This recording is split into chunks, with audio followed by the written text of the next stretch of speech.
Hello, good morning. It is exactly 8 o'clock Eastern time.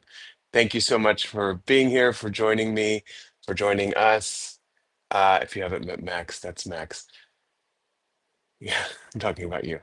Come to any comfortable seat. I'm sitting cross-legged. You can sit on the floor or a block or even a chair, actually, for this little bit of our practice. But I would recommend a chair without a back on it. Close your eyes. Place one hand on your heart and the other on your stomach.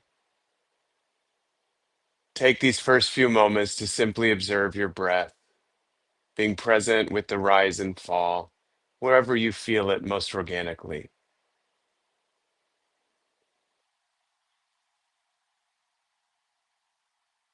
Bring your attention now to your seat, specifically to your sits bones. So you might want to rock back and forth a little bit and feel those two knobby bones right at the base of the pelvis and see if you can feel grounded there and energize that connection like you're pressing down with your hips and then lift the low ribs up away from the pelvic base.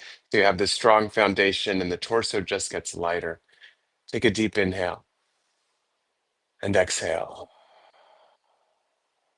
Bring your hands to heart center, interlace your fingers, and then flip your palms inside out. Press them forward. Relax your shoulders, and then gently press through the heels of your palms and see if that can create a little bit of space in the upper back. Then manually start to separate your shoulder blades. Make this a little bit deeper. Bring your attention back to your connection with the mat or the floor or the block and start to feel a gentle lifting up of the navel away from that base. Inhale into your back body. Exhale.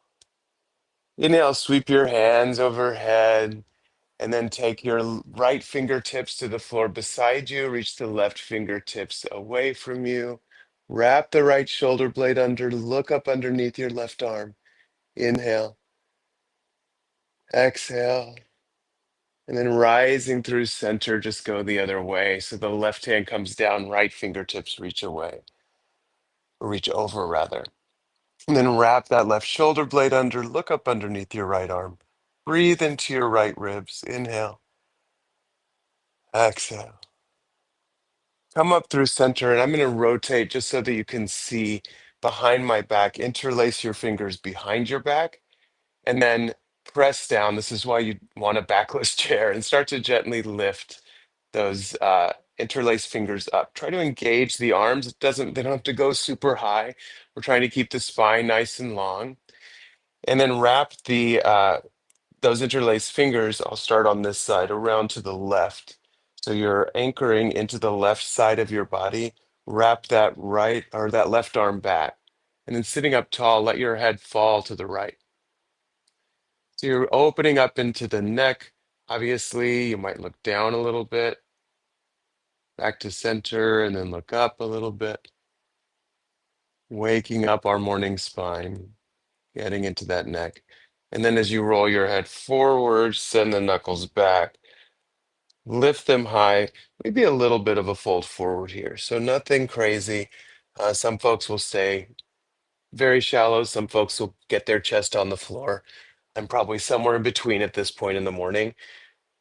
Inhaling, exhaling, and then sitting up tall, take those interlaced fingers around to your right, wrap that right arm back.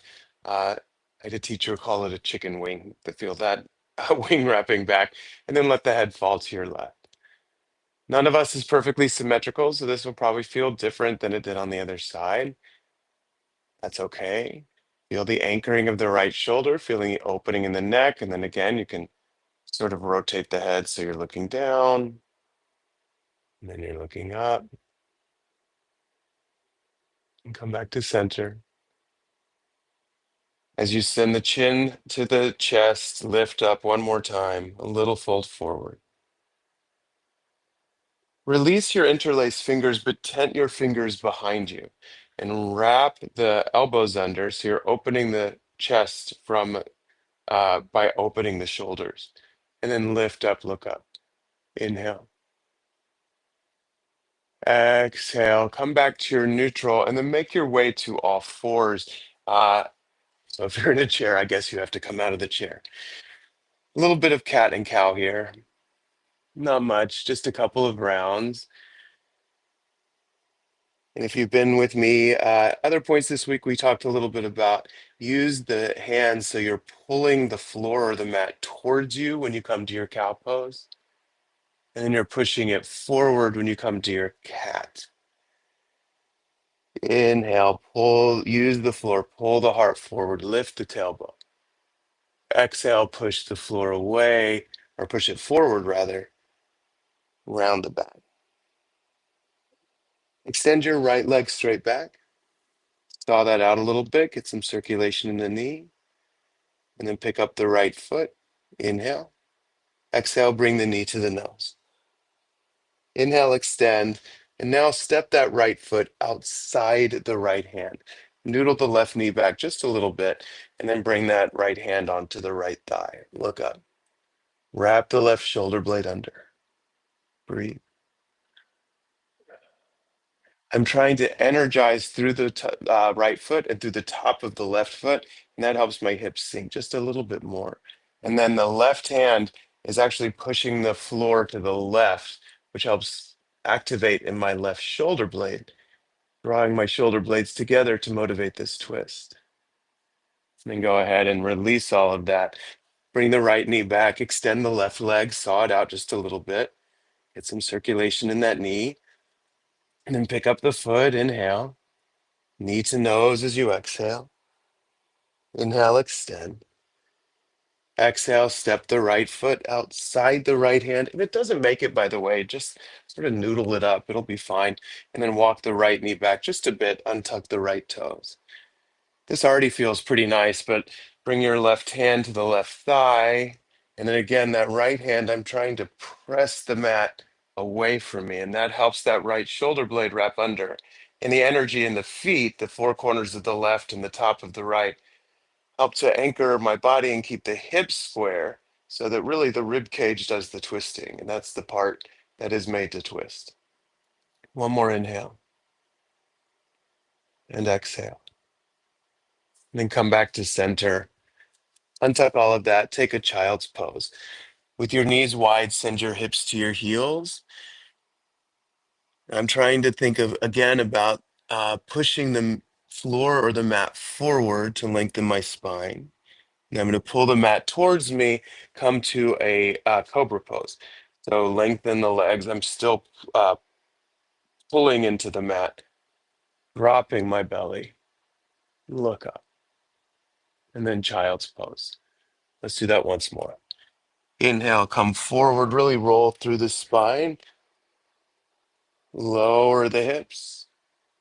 Engage through those arms. Everything is active, even though it's a fairly simple pose, but you're still engaged through those fingertips. And then send the hips to the heels. Last time.